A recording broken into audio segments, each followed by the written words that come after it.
Welcome back to SEO It's Not That Hard. It's me here, Ed Dawson, as usual. And today I've got an interview episode with Daniel Molina from redpalm.us. He's the CEO there, and he's an incredible expert in local SEO. So this episode is really focused on local SEO. It's not something that I've done a lot of myself with people. It's not, I've done the occasional bit of local SEO, but I wouldn't consider myself like the expert on local SEO. And that's why I wanted to get Daniel on, so he could talk us all the way through a local SEO. I could ask all the questions I got, and hopefully you'll come away learning something just like I have. So without further ado, let's head over to the main interview between me and Daniel Molina. I'm here with Daniel Molina from redpalm.us, who is a local SEO expert. And I've basically got Daniel on so that we can talk all things local SEO. Now, local SEO is not something I've ever done in anger hugely myself, so that's why Daniel's here. So the first question I've got for you, Daniel, is if you are looking at local SEO, why is local SEO important, and what kind of people is local SEO important to? Yeah, great question. Thank you for having me on the show. So local SEO is very important for a lot of the trades. If you have a hair salon, if you're a restaurant, right? If you're a company trying to provide a service to someone in a local geolocation, then obviously you want to try to figure out how you let Google know where you're at, versus like product sales. That's kind of international or national brands. Don't care where you are. That's a different mindset on how you do SEO for that, right? That's going to be what I share with you today. It could obviously cross. It could definitely apply on both sides. But there's going to be some of it that's going to be more specific to local SEO. And so why it's important is that Google is obviously using algorithms based off of IP address of the person looking for, a service. And so that's going to be useful. Okay. If you're, for instance, I'm in Hawaii, the island of Oahu. So if I do a search for, like, let's say a plumber, then my IP address is pinged into Kailua if I'm not using a VPN. So Google knows I'm here, but then that's it, right? And then Google's going to find out, okay, well, what page should I serve up to that person looking for a plumber in Kailua, Hawaii? And then, and that's the conversation today, right? Like why Google would choose someone that's a localized brand or a localized company versus a bigger brand that is probably not going to be as impactful for that person and that user, right? So it's important to try to grab local customers. And if you're not doing it, that you're missing out. If you're just only doing PPC, Angie's List or Angie's or eLocal or all these directories and ads, which is not wrong with that. It is a way, but you're missing out on probably 70 to 80% of click-through with people using organic search versus paid search, right? And so it's very important.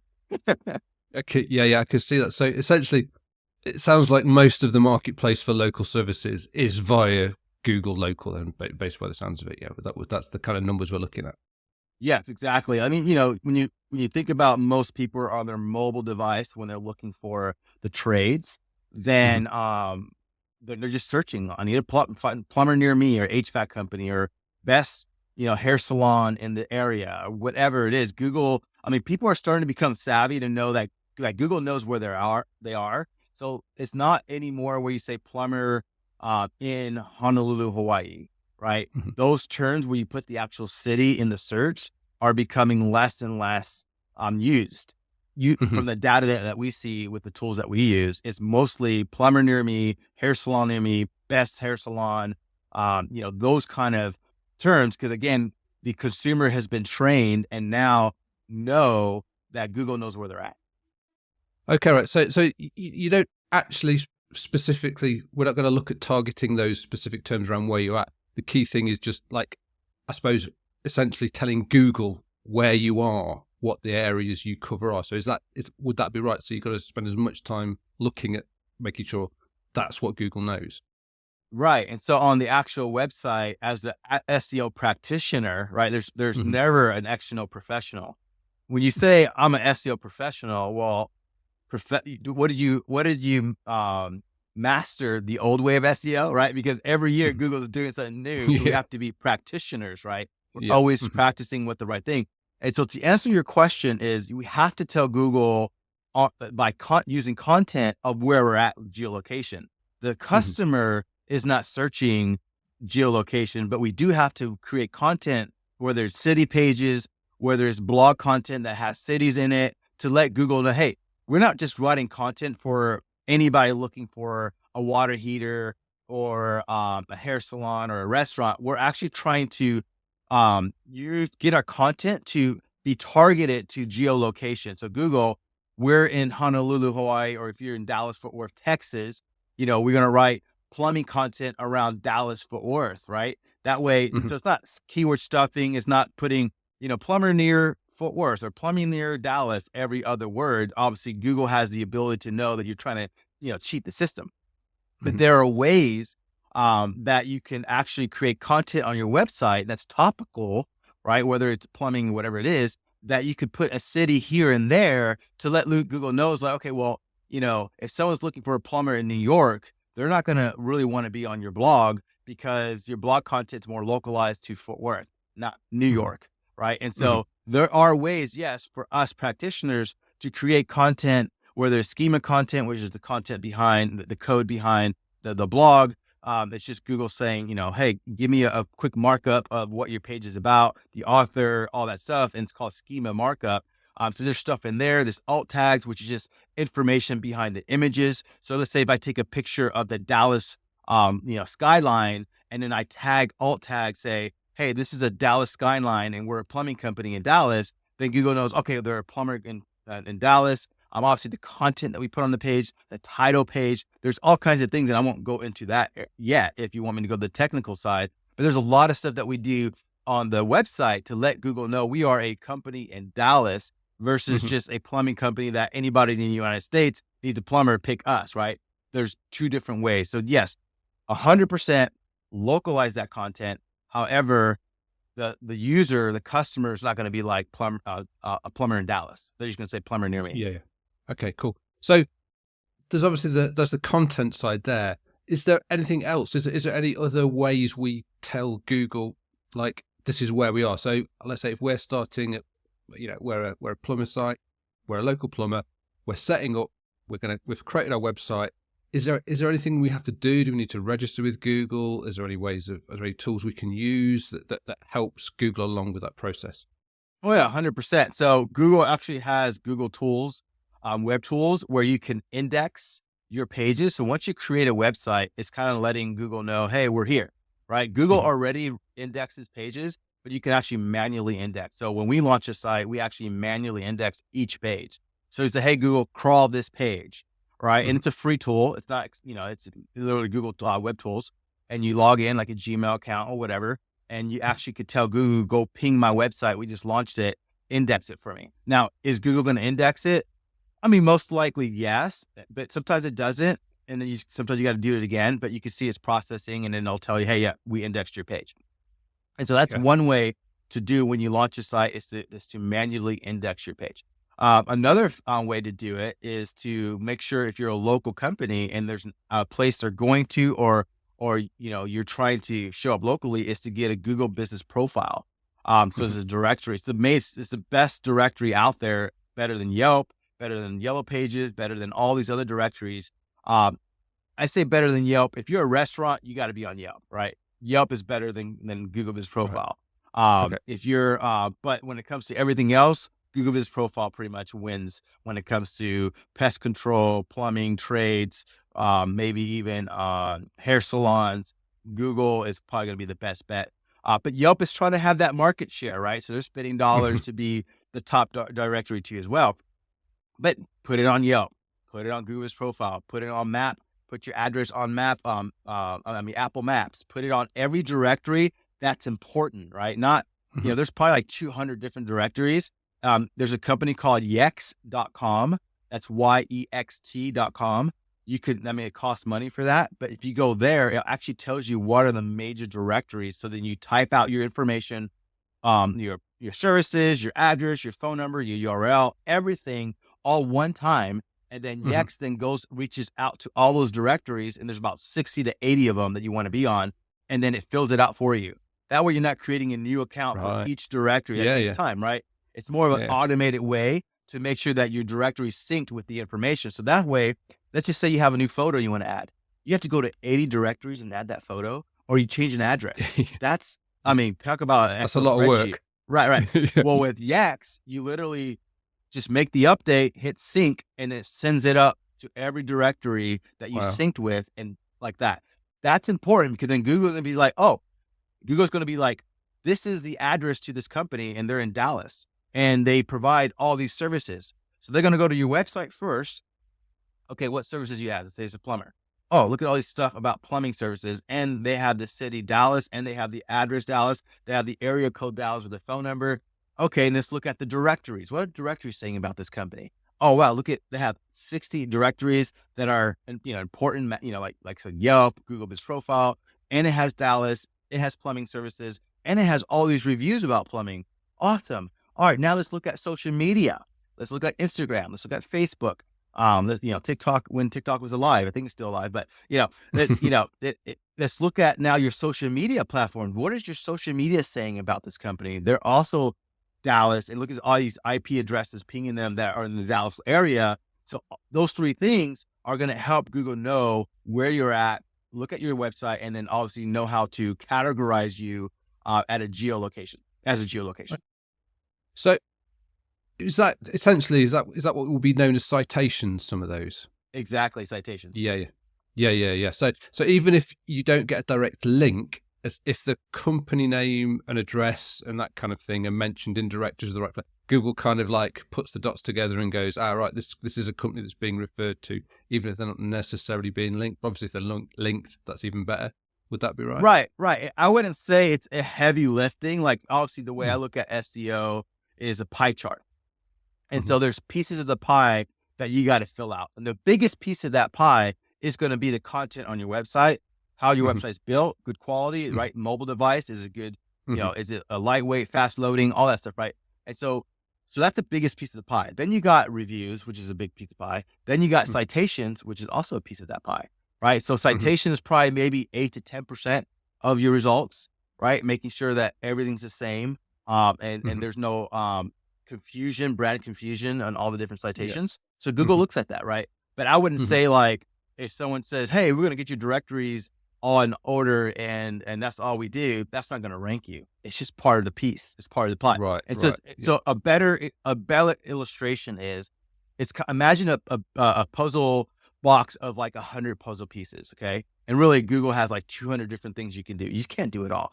But Mhm. what you're trying to do is put that puzzle piece together as much as you can so that Google can understand and see the picture of what you're trying to convey. Whether you're a plumber, electrician, a restaurant, a physician, whatever it is, you're trying to paint that picture. So the more puzzle pieces you could put into together, then Google will say, "Oh, I know what you guys are." And so that's what citations, reviews, Yeah. right? Maybe the website has 10 of those puzzle pieces, right? Mhm. Citation maybe has 2 pieces of that. And so the Yeah. clearer picture you give to Google, the more they understand what you do, what category, and then how to rank you, right? If you are the best plumber and you have the best reviews, your website's awesome, then Google wants to put you number one. But if you can't paint that picture to them, then they're going to ignore you. Okay, cool. You mentioned reviews. Now, that's obviously an important thing, but it's a bit of like what came first, the chicken or the egg? To get reviews, you need I presume you need a business profile for people to leave reviews against. So when someone's starting off for the first time, what are some sort of tips, strategies that they could employ for getting reviews? Because obviously when you're brand new, no reviews. How do you encourage reviews? How do you get that going? Yeah, I would definitely start with Google Business Profile. I think Yelp, I don't know if they changed it, but you can't ask for reviews, which is stupid to me. Mhm. They don't like that people ask for reviews for Yelp. However, Google wants you to ask for reviews. In fact, they Right. Okay. say, "Want to ask for reviews? Copy this link, send it to the people."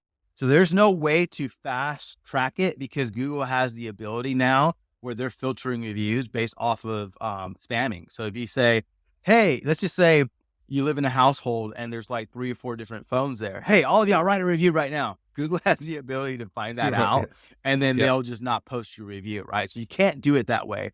Nor Mhm. can you hire, back in the day, what they used to do, which is black hat tactics.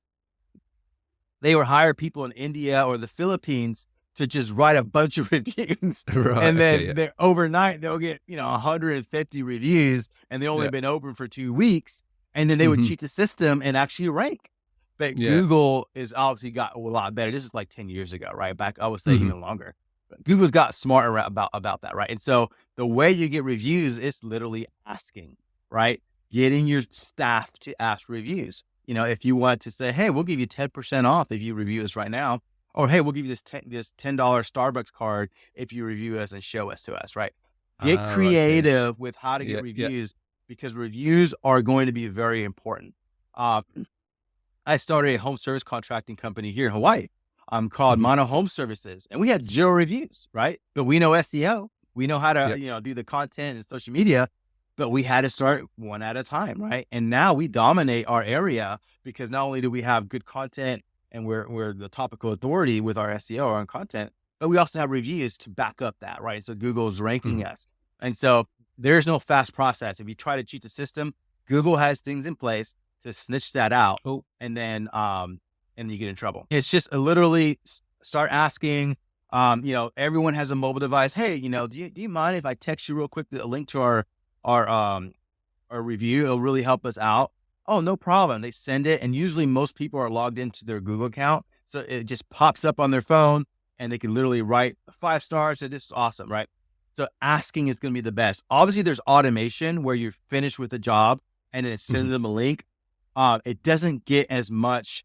I think it's like 20% of the times you get a review versus someone in front of you and you ask, it's like 60 to 70% you get a review. I've seen places like coffee shops and stuff here in the UK where they have a QR code to scan. So Yeah, like scan, that's another way. scan the QR, which will just be the link to do the thing. Yeah. So that's probably another good way. So essentially, yeah, just ask people up front, leave us a review, and if it makes sense, incentivize them, like so with discounts and things like that. It's a way of doing Oh that yeah, too. 100%. Because you got to Mm. think about, it's costing you money to get that review. Say it's $10 for a Starbucks card, Mhm. right? Well, that $10, if you all of a sudden spent, let's say $100 worth of reviews, well, the quality of those reviews and the ability to get ranking juice, that's Mhm. invaluable, right? Like Mhm. you're going to make that money back from the ranking that you get from getting those reviews, right? And so Mhm. it's an investment. You're not wasting money. It's an investment, and it's going to get you to climb up, the ladder of SEO. But not just Google Business Profile. If you have this QR code, present Google, present Yelp, and then Mhm. present maybe another one, right? Facebook Yeah. reviews, right? I mean, but my opinion, I would say, yeah, Google Business Profile is the best to start if you want to rank. Yeah. Google Yeah. is not paying attention as much to Yelp, reviews. Mhm. So all of a sudden Mhm. you got one review on Google, but you got, let's say, 150 reviews on Yelp. It's not going to help you as much if those 150 reviews are on Google Business Profile. Okay, cool. So obviously reviews really important. Would you say, 'cause obviously if you weren't doing local business and like links become very important, is would you, if you had to choose between reviews or links, would you, and you look and you're going local is where you want, would you go reviews over links? Like backlinks. Yeah. Ooh, and you are local or not local? You're local. So you're doing local SEO, you've got your local site, you're a local contractor or a local shop. Would you, you were going to spend time either on looking at getting reviews or looking at getting backlinks. Would you be going for reviews for local? That's hard to answer. It would be like saying, "Hey, I want to win this swimming race. Which one should I use? Should I use my arms or my legs?" It's like you gotta Okay. use both, right? Right. If you really want to win, Yeah. I'm just gonna not paddle my legs, just use my arms, or Yeah. it's just not right. And so you'll move forward, but Yeah. the speed of which you move forward is going to be determined on if you use both. And so I would Yeah. say, if I was on a budget or I couldn't really concentrate on reviews, I would definitely, because backlink has some backlink used to be like the best thing. Then backlinks Mhm. sucked and Google says, no more, I don't care about backlinks. Then now it's Mhm. back in again, right? Mhm. Having backlinks from good quality websites And you could rank with just backlinks and good content without any reviews, right? And Okay. so I would say if you wanted to start, backlinks is going to be better. But once you're there and you only have 2 reviews, but then you think about it, if you're on Google, it gives you a 3-pack, right? We call it the Mhm. map pack area. Mhm. Well, you show up, okay? You're on page 1. Awesome. And you have 3 spots. Let's say your competitor has 500 reviews and the other one has 300. Are they going to pick you with 2 reviews, or are they going to pick the other guys? So half Yeah. the battle, sure, is getting there, but then you got to convert.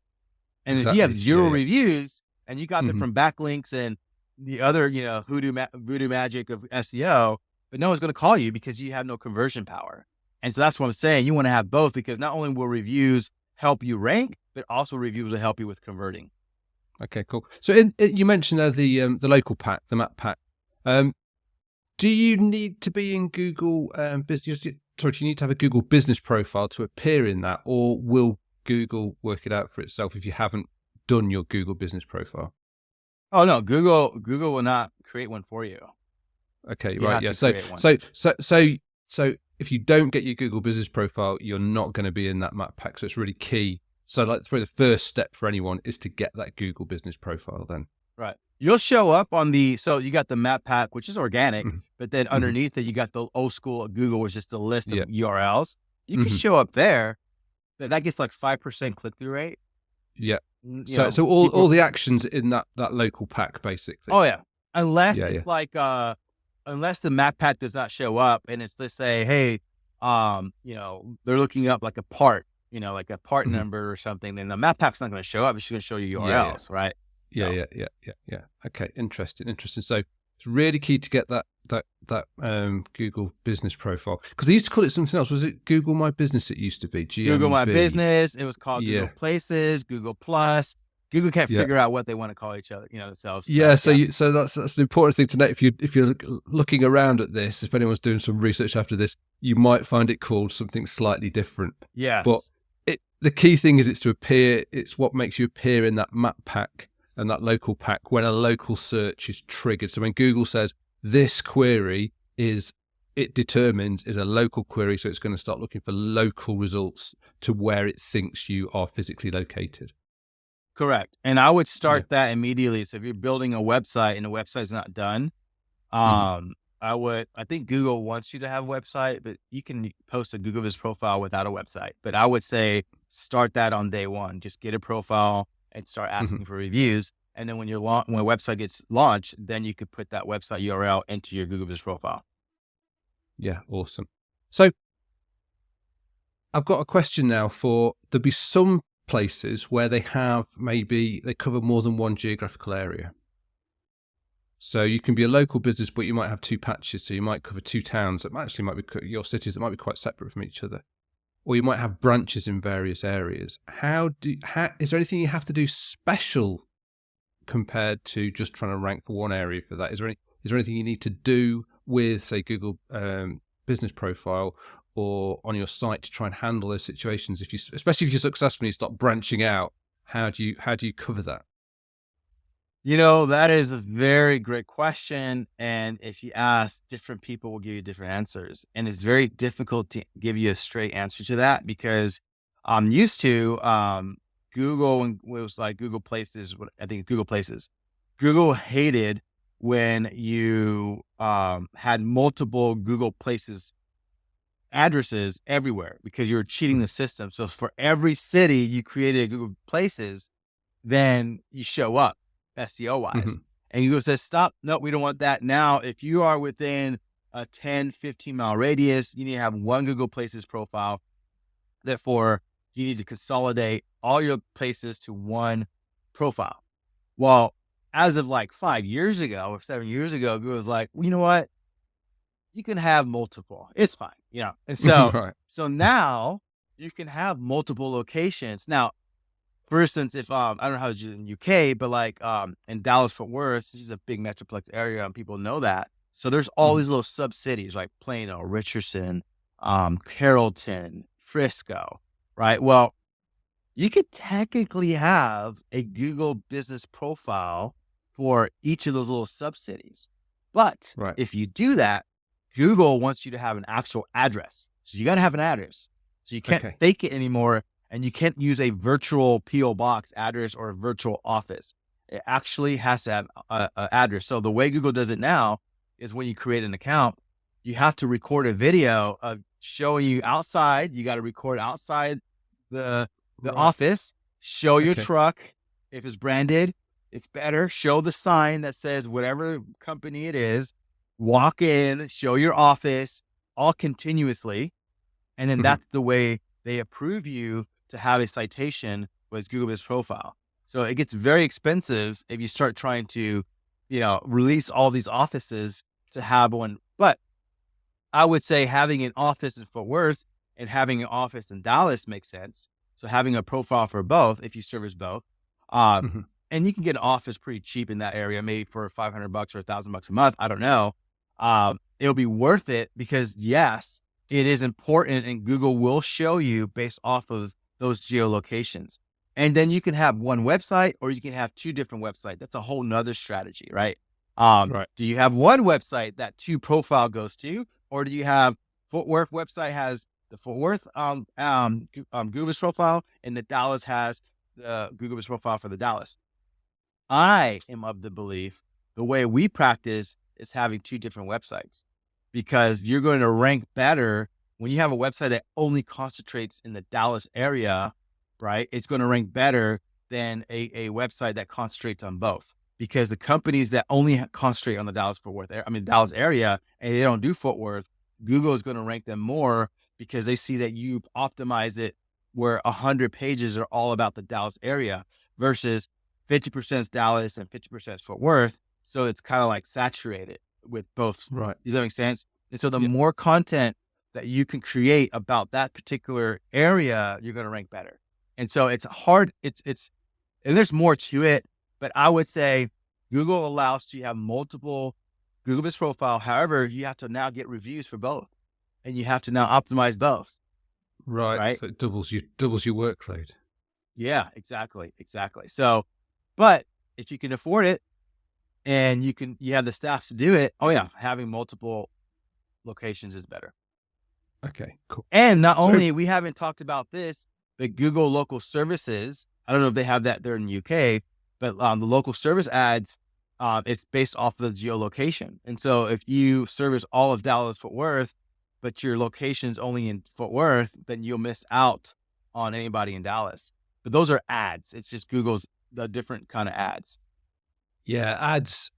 We don't touch much on the podcast because it's like it's a completely different Oh, world different paying beast. for that traffic. So if someone's interested in how to PPC or whatever for local, then yeah, I think well, maybe get in touch with Daniel if Yeah. do you guys do that? Yeah, Oh yeah, so we get in do it touch with. all.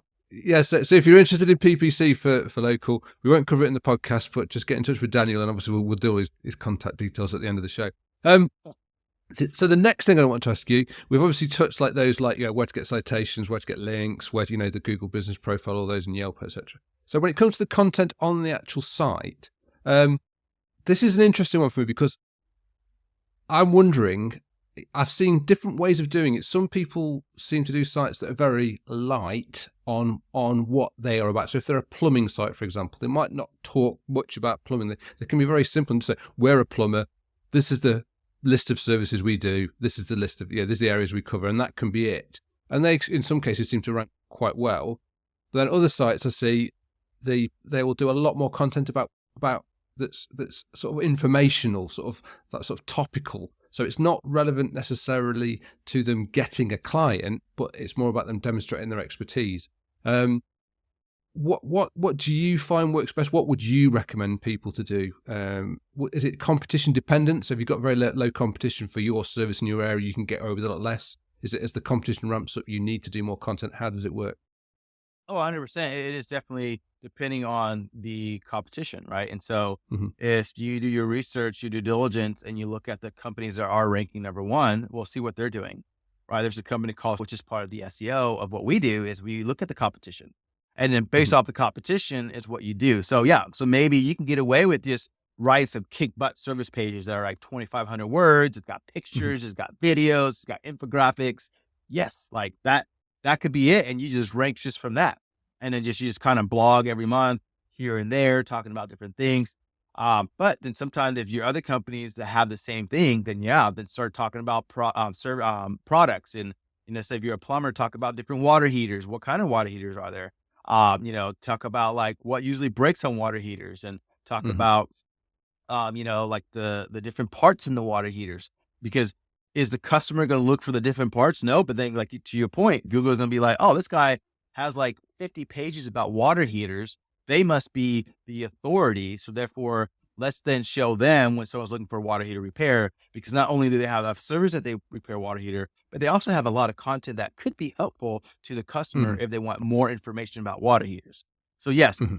it'll grow into that, right? For sure. Okay, cool. Now you mentioned there some of the key elements of a page that you would have. So you talk about videos and pictures and things like that. So what if you're advising someone to make sort of content that makes them stand out from everybody else? What are the kind of things and this is where we're sort of getting into conversion, the kind of stuff that when someone lands on the page, okay, so you've done the work, you've got someone to your site. What are the kind of things you put on in terms of helping convert that person to a customer, things like calls to action, all that kind of thing? What are the key elements? I mean, I know it will vary between some of the different, depending on what your trade, but what's the kind of things that you'll be looking at and suggesting people think about? Yeah, when it comes to services, specifically, it's there's three things I like to there's three questions I like to ask when we're designing a website. Are you affordable? Are you competent? And are you trustworthy? Right. So Mhm, are you affordable? Or too expensive? Are you competent, meaning professional? Can you get the job done? And are you trusted in the community? Right. And so when you answer those three questions in 10 seconds or less, then you have conversions. What happens is a lot of people ask for marriage too soon. Hey, use us as a plumber. Hey, come to our restaurant. We're the best. Well, you're saying you're the best. What are mhm, people saying? So the value proposition, right? What you have to tell the story of why they should pick you. Why should they go to your restaurant? Why should they go to your hair salon? Why should they go to your dentistry? Why? And just saying that you can help them is not going to convert. And so mhm, ask those questions to yourself, and then provide imagery and content that then answers those questions. So are you um so are you affordable? Okay. Are there coupons? Is it $50 off the first service? Is the trip mhm, fee waived? Is the $50 off a hair color? Is it, free whitening kit? Whatever it is, like what are you providing to them that is showing that you're affordable, right? Not mhm. every product and services are looking for a cheap solution. We're not talking about cheap. We're just saying, are you affordable? Right? Even, people who are very successful, they're looking for a bargain, right? And Yeah. so answer that question. What are you offering me, and what are you presenting to make you look affordable? Second one is professional, which is easy these days because most websites look professional. They look Mhm, clean, right? And so just make sure you have a uniform technician. You have a picture of mhm. your office. You have a picture of the best dish you have. Oh, that looks tasty. Whatever it Yeah. is, make sure Mhm, you look like, oh, that restaurant looks good, or that physician looks clean, or that whatever that is, right? So have that professionalism. The website's really mhm, easy to use. It's intuitive, right? And mhm, then the trust factor is reviews. Do you have reviews on the website? Do you have accolades and awards? Best, mhm. restaurant in, the area, or, do you have, 5-star reviews and put the 5-star Google review logo there? Yeah, yeah. Those kind of things become badges to Mhm, say this company's trusted, right? mhm. BBB, which is Better Business Bureau here in the United States. And so whatever badges you have that's coming from the community, where I could tell you that I'm awesome, but of course you're gonna tell me that. What is the community Yeah, saying about you? And yeah. so then have those 3 things Mm, before they scroll down, like, have it all right there. mhm. You're most likely to convert that. Okay, cool. And what works best in terms of conversion? Is it, do you want people to call? Do you want people to fill in an email? Do you want people to fill in a form? What works best, do you think? Yeah, it just depends on what service or product you offer. For the trades, it's, people want a phone call and they want a contact form. Mhm, And so you gotta make sure you have a contact form and then obviously a phone number. I mean, Mhm. for a restaurant, it's probably going to be 99%. You better pick up that phone, Mhm. versus a contact form. And Yeah. then, physicians, it might be a little bit both of call and then set an appointment. Hey, I need to set an appointment. What's your availability? Usually an Mhm. online scheduler is going to be important to Mhm. have as well. Like, let me see your schedule. Can I book that? There's tons of Mhm. companies that offer that. Some people like that too as well. It's just going to be depending on service and product. What do you have? Is it does your product require a lot of support, and where they need to talk to somebody on the phone, or is it, better? You understand your customers more than anybody, right? If Are they Mhm. frustrated that they can't talk to somebody? Do they not want to talk to anybody? And they only Mhm. want to fill out a contact form? There's those too, right? That's Mhm. hard to answer for everybody. Okay, but I suppose the thing is to however people are used to contacting you in your industry, in your trade, make sure that that's the clear call to action. So, because I've seen Exactly. sites where they look great, but they haven't put a clear call to action on, like the telephone number's buried in the footer, and Right. and it's like that. If you want people to call, have that number big front and center Oh somewhere, yeah. and repeated, so that people can't miss it. Is like that's the kind of thing, isn't it? Yeah, Basically. so our site for sure, we have it up top, call now, call today, Mhm. call action, and then as you scroll down, book today, call now, scroll down. Yeah, throughout the whole process, the story that we're Mhm. telling throughout the whole site about us, services, reviews, all that, we're always asking, are you Yeah. ready to buy from us now? Have you seen enough to make us Yeah. worthy of your call? Right? Yeah. Yes. Yeah. Yeah. Yeah. Yeah. And I think there's just one final thing I want to ask. That's about lead magnets. Do lead magnets work well in the local for people with trades and that kind of thing? Because it's obviously I use lead magnets quite a lot when in the sites I'm working on, and they can be really good for capturing people's details and then obviously remarketing to them. Do do lead magnets work at the local level, or is it specific? So, like an accountant might say offer a tax guide as a lead magnet. So yeah, someone's looking for an accountant. Hey, get our free tax guide. Put your details, and then you've got something to remarket to. Is that a tactic that you see working, or is that again something that may only be dependent on the kind of area we're looking at? Yeah, I would say definitely in like the restaurant business, hair salon business, I think it's good. Like, hey, give us your email and your information, and we'll give you 10% off of your next color or haircut or whatever. Mhm. Or we'll give you best product picks that we like for shampoo, whatever. Mhm. People are going to want that because they're going to want to know the professionals, if you're giving them information that's valuable to them, then Mhm. yes, for a restaurant, it could be, we change our menu every 2, 3 months, be a part of our inside secret Yeah. menu special where only these people know this, that kind of Mhm. like exclusivity, right? People like, Yeah. oh, I want to be about that club, oh, what Mhm. are they Mhm. having over there? Oh, they're a part of the exclusive club. You want to be a part of that? It's kind of like MasterCard when you have the platinum or the black card. It's like, people will like that sometimes. Right? When it comes to the trades, don't contact me. The Yeah. trades, the lead magnets is like, I just need you to fix my toilet. I don't want to get bombarded every month by your stupid email, right? Yeah. I Yeah. wouldn't Yeah. say Yeah. lead magnets. There's nothing a plumber can give me that I would want to be a part of your email list, right? Yeah. So, Yeah. Yeah. Yeah. Yeah. or so the trade's going to be a little harder. We do Yeah. email campaigns and we do see it rewarding, but the way we do it, it's different. We don't email them a special every month. What we do is we email them a tip, like a house hack tip, and it doesn't have to be about plumbing; it could be any tip.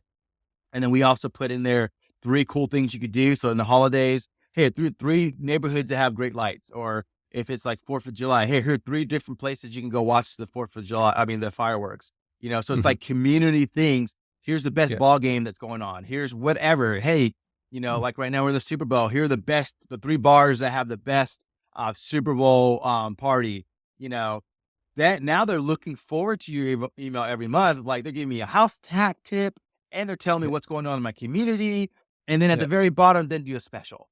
That Yeah. kind of email is great, but Yeah. it's harder in the trades to kind of do lead magnets.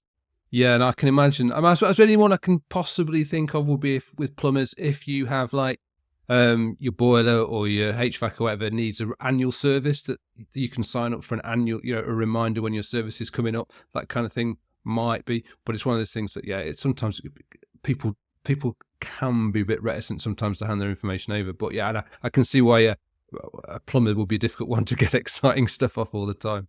So They'll sign up for yeah, that. Yeah, they'll sign yeah, up for that when you already do service. But they're yeah, not going to sign up for it if they haven't done service for you and it just yeah. pops up on their page. Yeah, yeah. I suppose that's the thing where you're the plumber, you've gone around done the service, and you say, "Hey, if you give me your email address, I can send you a reminder next year." So that's like it's not necessarily a website thing, but it might be a nice little business hack for Yeah. people doing that kind of service thing. Yeah, cool, awesome. Well, that's been absolutely fantastic, Daniel. Obviously, you know so much about local SEO, and there's so much you can help people. So what kind of services do you offer if people are interested in getting help with this, and how do they get in touch with you if they want to? Yeah. So you can go to redpalm.us and we do literally A to Z marketing. We'll do SEO, PPC, Facebook ads, also social media ads. We'll do, this new people say, we'll optimize your Google's profile. Stay away from those people that you pay $1,000 a month and we just optimize your Google's profile. That's not a service because it's just you do it once and then you kind of do some stuff here and there, but that doesn't rank you only. So you got to be careful with that. So SEO umbrella includes social media posts, includes optimization of the citations that we talked about, Mhm. right? And it also includes content on your website. So we do that too as well. We also do OTT, which is streaming platform ads. We do video marketing, which is huge for SEO too as well. What we haven't talked about video marketing with tagging it right, the titles, being the authority on YouTube. YouTube is the second most used search engine, and guess who owns YouTube? Google, right? Yeah. And so there's video marketing. So we do it all. We do it all. And so the only thing that we don't do is like TV and radio, like TV buys and radio buys, which is not streaming platforms. But we'll plug you into those people. But yeah, we could definitely help you grow. The way you can look at us, it's like, hey, Daniel, we have $100,000 to spend on marketing per year. How should we spend it to get the best ROI and grow about 15 to 25% a year? Whether $100,000 a year or $1 million a year or more, right? We'll help you manage the PPC, SEO. We'll tell you exactly where to put that money, what the expectation is from those different buckets that you put it in, what's the anticipated ROI from those things, cost per acquisition, all those things is kind of that. So we manage budgets versus we're just an SEO company. We like to be a Okay. part of your whole marketing arm, and we're going to help you grow year after year after year based off of what your spend is. And not all that spend goes to us. It's just we're just helping you consult on how you should spend that. Of course, some of that services will come to us, but some of it goes out to other places too as well. And so yeah, redpalm.us, you can find out more information. Brilliant. Well, thank you very much, Daniel. Been lovely having you on. And yeah, thanks for coming. Thank you for having me. So that, to me, well, that was fascinating. I learned a lot about local SEO. I got a lot of my questions answered. So I hope you found it as useful as I did. I'm going to put all the details of how to get in touch with Daniel into the show notes. So just head there if you want to get in touch with Daniel or see his company's website and his portfolio.